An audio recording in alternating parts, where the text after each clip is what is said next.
Атын жашырууну суранган бул адам мындан 3 ай мурун Ош шаарынын тургуну Камила Щербаковага 50 000 акш долларын берген. Аял аны менен Тажикстандан сурма ташып бизнес кылуу үчүн келишкен. Бирок арадан бир топ убакыт өткөн соң Камиладан дайын жок, жоголуп кеткен. Мындан улам жабырлануучу Ош шаардык прокуратурасына кайрылып, алар алдамчыга кылмыш ишин козгоп, бирок кармап келбей койгон. Айласы кеткенде бул киши өзү Тажикстанга барып, 2 ай дегенде аялды кармап келген. Бул мени алдаган убакта башка дагы 166 менен жана неменин Оштогу үйлөрдү сатып берген экен бул аялчы, Щербакова Камила деген. Ошол үйлөр боюнча бул өзү иш козголуп, үй камагында жүргөн маалда бул мени Тажикстанга барып бизди алдап атат. Андан бери мына 3 ай өттү, кече прокуратурага бир ай мурун келип, 15 күн мурун келип заявление жазып кеттим. Эч ким аны издеген адам жок. Мен өзүм барып Тажикстандан кармап келдим.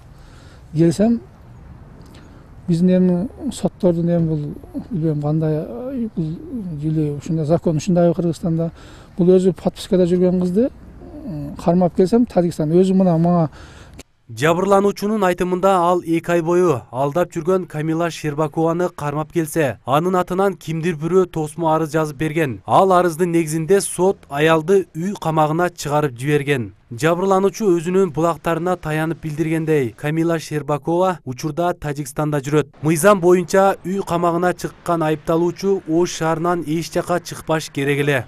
Эми сен аял киши экенсиң, сен менен башкача сүйлөшө албайт экенбиз. Эми ал жерде мени мурунку эски число менен заявление жазып, арыз жазып, неме жаздырып алды, расписка деп, эми бул ар кандай доматтарды жазып атат. Эми бул аялдын үстүнө кантип ким неме кылат билбейм. Азыр ошол прокуратуранын сотрудниги жанагы бул ишти мурунку ишин карап аткан киши Кудуков деген кишиге туура келип калган экен кече дагы менин ишим боюнча.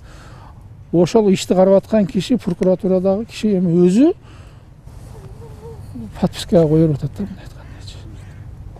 Подпискага коюп атат. Бул аялды, кызды.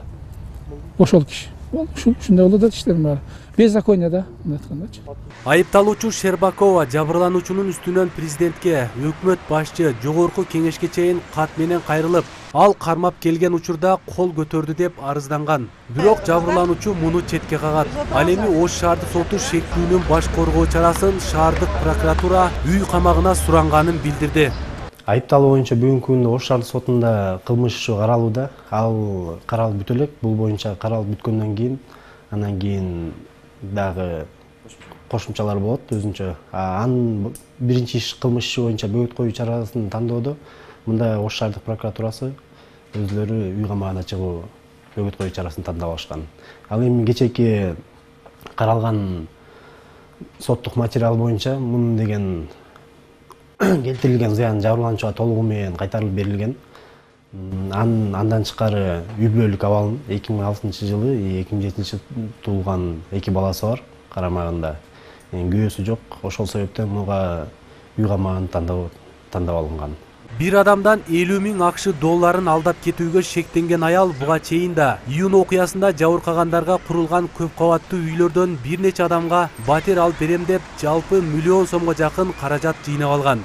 Учурда алардын тергөө иштери жүрүп, акыркы соту 22 декабрга белгиленген. Биз мамлекеттик дирекциянын курган үйлөрүн алдамчылык менен сатылган кыңыр иштерге мэриянын кайсы өкүлдөрү аралашканы боюнча алдыда дагы кайрылабыз.